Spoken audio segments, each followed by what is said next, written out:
साथियों नमस्कार। मैं प्राध्यापक भोसले के आर, तुळजाराम चतुरचंद महाविद्यालय बारामती। आज हम देखने जा रहे हैं पाठ क्रमांक 5 में। इसमें जो है मध्ययुगीन काव्य को रखा है और उसमें अ और आ है। इसके अंतर्गत भक्ति महिमा अ और इसके कवि है संत दादू दयाल। देखिए, ये मध्ययुगीन काव्य की रचना जो है, भारतीय इतिहास में इस काल को भक्ति काल कहा जाता है, मध्यकाल कहा जाता है, स्वर्ण युग कहा जाता है। कई आलोचकों ने और इतिहासकारों ने हिंदी साहित्य का इतिहास जिन्होंने लिखा है, उन्होंने अलग अलग उसे नामों से सजाया भी है, पुकारा भी है। तो ये मध्ययुगीन काव्य है। 15वें शतक से लेकर ये लंबा काल चला। 1575 से शायद लेकर 1775 तक ये या 50 तक ये काल चला। इस काल में भारत में जो स्थितियां थी उस पर थोड़ा हम चिंतन करें तो इस भक्ति आंदोलन भी इसे कहा जाता है। तो क्या हुआ था, इसके पीछे का इतिहास या पृष्ठभूमि जानना बहुत जरूरी है। इस समय जो है पूरे भारत पर मुगलों यवनों का शासन था। हर जनता उनसे त्रस्त थी। पूरा अमल जो है पूरे भारतवर्ष पर उनका था और समाज आत्मविश्वास खो चुका था। कोई किसी का वाली नहीं था, क्योंकि अगर कहा जाए भारत का इतिहास का अध्ययन हम करें तो भारत का पूरा इतिहास जो है ये पराभव का इतिहास है, पराजय का इतिहास है। कोई कुछ भी कहे, लेकिन इतिहासकारों का मानना है कि पहले 700 साल तक और बाद में अंग्रेजों ने 150 साल तक भारत पर राज किया। ये कुछ कम समय नहीं है, बहुत लंबा समय है। इतने लंबे समय तक भारत पर दूसरे भूमि से आए हुए लोगों ने राज किया, ये साधारण बात नहीं थी। क्योंकि इस समय राजस्थान के एक सुरमा थे, उनकी पराजय के बाद जो है रणथंभौर के युद्ध में ये आखिरी राजा जो है वो परास्त हो गया और पूरे भारत पर एक क्षत्रिय अमल जो है ये मुगलों का और यवनों का स्थापित हो गया। अनगिनत अत्याचार अन्याय इन्होंने शुरू किए और समाज में हारे हुए मन में कोई एक उमंग लाने की कोशिश इस भक्ति के द्वारा या भगवान की भक्ति के द्वारा की गई है। साथियों, मैं जितना जानता हूँ या इतिहासकारों को जब पढ़ता हूँ उनके इतिहास को, तो इस समय जो है समाज की मानसिकता ऊंचे उठाने के लिए जो है ये भक्ति का आंदोलन दक्षिण भारत से उत्तर भारत में रामानंद ले आए, आलवार संत ले आए और पूरे भारत में इसका प्रचार और प्रसार शुरू किया। क्योंकि अब तुम्हें बचाने के लिए वो भगवान ही तारनहार जो है आ जाएंगे। यदा यदा ही धर्मस्य ग्लानिर्भवतु भारत, ये कहा गया कि अब इस धरती पर पाप बहुत बढ़ गया है और इसको इस पाप से इजाद दिलाने के लिए, मुक्ति दिलाने के लिए जो है ये हमारे भगवान जो है अवतार लेकर आ जाएंगे। ऐसी जो है भक्ति उनकी करनी चाहिए, ये कल्पना सामने आ गई। अब इस समय जो भक्ति आंदोलन जो हमारा मुख्य विषय है मध्ययुगीन काव्य, तो इस समय ये भक्ति आंदोलन दो धाराओं में प्रवाहित हुआ। दो धारा कौन सी है? एक सगुण भक्ति धारा, दूसरी निर्गुण भक्ति धारा। सगुण भक्ति धारा भगवान के साकार रूप को मानने वाली, उसकी उपासना करने वाली जो शाखा है उसे सगुण कहने लगे। यानी कि जो मूर्ति है, चित्र है, उसकी उपासना करने, यानी कि भगवान को, उस परम तत्व को साकार मानने वाली और उसकी उपासना करने वाले लोग सगुण भक्त बन गए। और जो भगवान है लेकिन वो दिखाई नहीं देता, निर्गुण है, उसका कोई गुण नहीं है, इसको मानने वाली एक शाखा, विचारों को मानने वाली जो शाखा है वो निर्गुणवादी शाखा हो गई। अब सगुण में भी फिर सगुण धारा जो है वो दो शाखाओं में बढ़ गई। एक है राम भक्ति शाखा, उनके उपास्य राम है, और दूसरे है ये है कृष्ण भक्ति शाखा। राम भक्ति शाखा के प्रमुख तुलसीदास है, वो राम के भक्त सबसे बड़े माने जाते हैं। और कृष्ण की भक्ति को मानने वाले कृष्ण भक्त कवि उसके प्रमुख है सूरदास। तो अगर हम निर्गुण धारा की ओर आ जाए तो यहाँ पर भी निर्गुण धारा भी दो शाखाओं में बढ़ गई। एक है ज्ञानाश्रयी शाखा और दूसरी है प्रेमाश्रयी शाखा। ज्ञानाश्रयी शाखा के प्रमुख है कबीरदास और प्रेमाश्रयी शाखा के है मंजर, उस्मान, जायसी वगैरह, ये सारे के सारे ये सूफी कवि जो है इसमें आ जाते हैं। तो इस प्रकार ये भक्ति आंदोलन जो है ये दो भागों में बढ़ गया। अब हम यहाँ पर अध्ययन करने वाले हैं, पहले जो है निर्गुण शाखा के प्रमुख जो है वो कबीर थे। अब कबीर के इस शाखा में और भी अन्य कवि थे, उसमें धन्ना, पीपा, नामदेव, ये संत दादू दयाल, भीखादास, पीपा, ये जो है धर्मदास, ये सारे के सारे संत कवि निर्गुण शाखा को मानने वाले थे। तो ये शाखा जो है अपने उपास्य को, अपने आराध्य को निर्गुण निराकार मानकर उसकी उपासना करने वाले ये सारे कवि जो थे वो निर्गुणवादी हो गए, निर्गुण मार्गी हो गए। इस प्रकार इस भक्ति का आंदोलन जो है वो दो पहले शाखाओं में बढ़ गया, एक सगुण भक्ति की धारा और दूसरी निर्गुण भक्ति की धारा। सगुण भक्ति धारा के भी दो विचार प्रवाहित हुए या दो शाखाएं उसकी बन गई। एक है राम भक्ति शाखा और दूसरी है कृष्ण भक्ति शाखा। राम को मानने वाले राम भक्ति शाखा में उन्होंने वो उनकी गिनती की जाती है, और कृष्ण के उनके प्रमुख जो है तुलसीदास है, और कृष्ण को मानने वाले जो है वो कृष्ण भक्त हो गए, और इस शाखा के प्रमुख सूरदास हो गए। उसी प्रकार मैंने पहले बताया कि निर्गुण शाखा के प्रमुख ज्ञान मार्गी शाखा के जो है वो कबीर, और प्रेम मार्गी शाखा के जो है ये उस्मान वगैरह जो है ये इसमें आ जाते हैं। तो ये आंदोलन, ये कवि अपने अपने आराध्य की उपासना करने लगे, उसका गुणगान करने लगे, और ये काव्य इतना महान बन गया कि ये सारे कवि जो है एक समाज में हारे हुए मन में एक विचार प्रवाहित करना ये चाहते थे। इसलिए इस काल को सुवर्ण काल भी कहा जाता है, भक्ति आंदोलन भी कहा जाता है। पहले मैंने बताया अलग अलग नामों से इसे जाना जाता है, और बहुत लंबे समय तक ये काल जो है वो चलता रहा।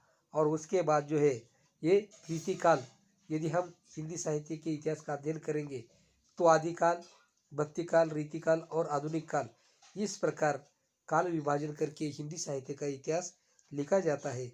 तो साथियों, अब यहाँ हम जो है कि भक्ति आंदोलन क्या है या मध्ययुगीन काव्य क्या है, इसको हमने संक्षेप में देखा है। अगर इसको डिटेल में देखा जाए तो कई घंटे, कई क्लास इस पर खर्च करने पड़ेंगे, लेकिन मुझे लगता है आपको इतने डिटेल में एमए के छात्रों की तरह ज़रूरत नहीं है। आपको परिचय के रूप में संक्षेप में मैंने ये मध्ययुगीन काव्य या भक्ति आंदोलन क्या है उसे बता दिया है। आप देखते हैं भक्ति महिमा संत दादू दयाल, पहले उनका परिचय देखते हैं। भक्ति महिमा संत दादू दयाल। कवि परिचय। संत दादू दयाल का जन्म 1544 को अहमदाबाद गुजरात में हुआ। आपके गुरु का नाम बुड्ढन था। प्रारंभिक दिन अहमदाबाद में व्यतीत करने के पश्चात सांभर राजस्थान में आपने जिस संप्रदाय की स्थापना की वह आगे चलकर दादू पंथ के नाम से विख्यात हुआ। देखिए 1544 को ये दादू दयाल का जन्म अहमदाबाद गुजरात में हुआ और इनके गुरु थे बुड्ढन। ये प्रारंभिक दिन जो है इन्होंने अहमदाबाद में व्यतीत किया और उसके पश्चात राजस्थान के सांभर में जाकर ये बस गए। वहीं पर उन्होंने संप्रदाय की स्थापना की। आगे जाकर उस संप्रदाय का नाम दादू पंथ के नाम से जाना जाता है। सामाजिक कुरीतियाँ, अंधविश्वास संबंधी मिथ्याचार का विरोध साखी तथा पदों का मुख्य विषय है। आपने कबीर की भांति आपने उपास्य को निर्गुण और निराकार माना है। हिंदी साहित्य के निर्गुण भक्ति संप्रदाय में कबीर के बाद आपका स्थान अन्यतम है। संत दादू दयाल की मृत्यु 1603 में हुई। देखिए उस समय सामाजिक कुरीतियाँ, अंधविश्वास संबंधी मिथ्याचार का विरोध इन्होंने भी किया है और साखी के पदों का मुख्य विषय ये रहा है। कबीर की तरह ही उन्होंने अपना भगवान निर्गुण निराकार उन्होंने मान लिया है और इनकी मृत्यु जो है 1603 में हुई है। अब आगे बढ़ते हैं। उनकी प्रमुख कृतियाँ अनुभव वाणी, काया बेली आदि उनकी रचनाएं हैं। काव्य प्रकार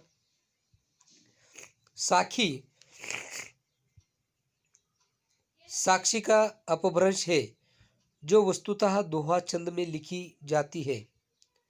देखिए निर्गुण कवि जो रचना लिखते हैं उन्हें साखी कहा जाता है। इसका मतलब ये है साक्षी यानी कि प्रत्यक्ष।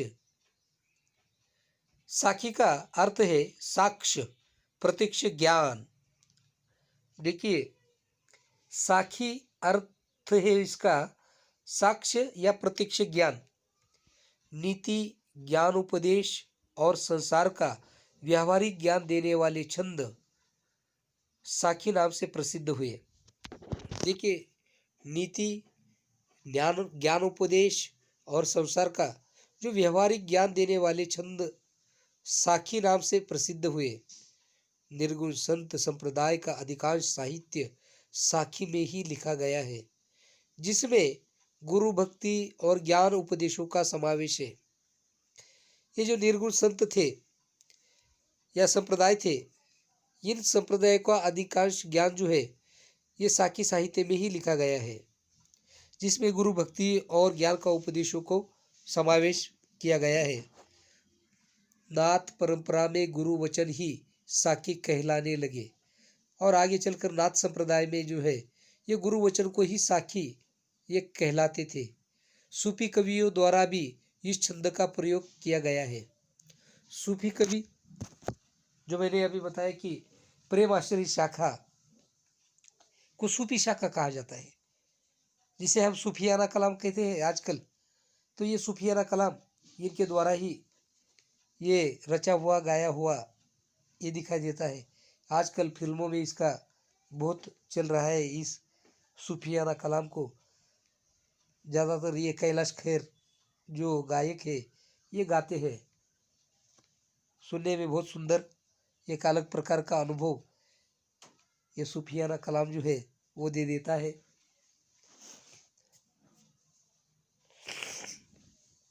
तो इस प्रकार ये सूफी कवियों द्वारा भी इस छंद का प्रयोग उन्होंने किया हुआ है। काव्य परिचय। प्रस्तुत साखी में संत कवि ने गुरु महिमा का वर्णन किया है। ईश्वर को पूजने के लिए कहीं बाहर जाने की आवश्यकता नहीं है। देखिए प्रस्तुत साखी में संत कवि जो है गुरु महिमा का वर्णन करते हैं और उनका कहना है कि ईश्वर को पूजने के लिए कहीं मंदिर मस्जिद शिवालय जाने की जरूरत नहीं है, वो अपने अंदर ही है। ईश्वर तो मन के भीतर ही है। नाम स्मरण से पत्थर हृदय भी मक्खन सा मुलायम बन जाता है। उनका मानना है ईश्वर को बाहर खोजने की कोई आवश्यकता नहीं है, वो अपने अंदर ही है। नाम स्मरण से उसे आप प्राप्त कर सकते हैं और पत्थर जैसा हृदय भी मक्खन जैसा मुलायम नाम स्मरण से बन सकता है। प्रेम का एक अक्षर पढ़ने वाले और समझने वाले ही ज्ञानी होते हैं। प्रेम का एक अक्षर पढ़ने वाले और समझने वाले यहाँ के बहुत बड़े ज्ञानी हो सकते हैं। मनुष्य को उसका अहंकार ही मारता है, दूसरा कोई नहीं। अहंकार का त्याग करने से ईश्वर की प्राप्ति होती है। देखिए, मनुष्य को कौन मारता है? तो उसका अहंकार, गर्व, ईगो ही मारता है। यदि वो अहंकार का त्याग कर दे तो ईश्वर की प्राप्ति होती है। जिसकी रक्षा ईश्वर करता है वह इस भवसागर को पार कर सकता है। जिसकी रक्षा ईश्वर करता है तो ये संसार रूपी भवसागर ऐसे ही पार कर सकता है। ईश्वर एक है, वह सभी मनुष्यों में समान रूप से बसता है, अतः सबको समान मानना चाहिए। और इनका कहना है कि ईश्वर एक है, सभी मनुष्यों में समान रूप से बसता है और अतः सबको समान मानना चाहिए, भेद नहीं करना चाहिए।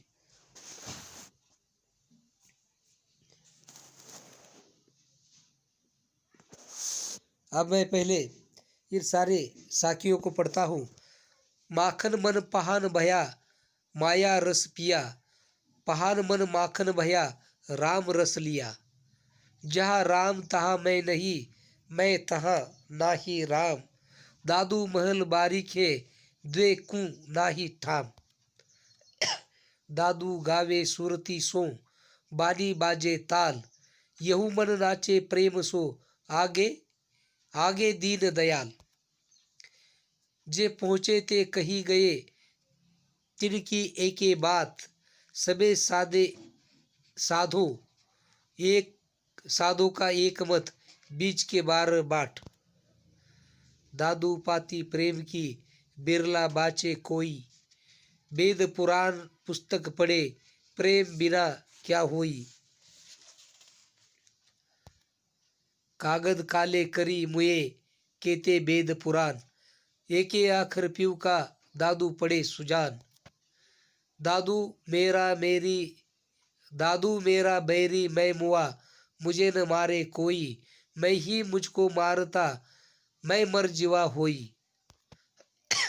जिनकी रक्षा तू करे ते उबरे करतार, जिनकी रक्षा तू करे ते उबरे करतार। जेते छाड़े हाथ थे ते डूबे संसार। काहे को दुख दीजिए साई है सब माही, काहे को दुख दीजिए साई है सब माही। दादू एके आत्मा दूजा कोई नाही। दादू इस संसार में ये दो ही रतन अनमोल, दादू इस संसार में दो ही रतन अनमोल, एक साई एक संत जन, इनका मोल न तोल।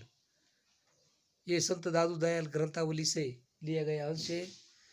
तो साथियों, कल या अगली क्लास में हम इसका रसास्वादन करेंगे। तब तक के लिए धन्यवाद।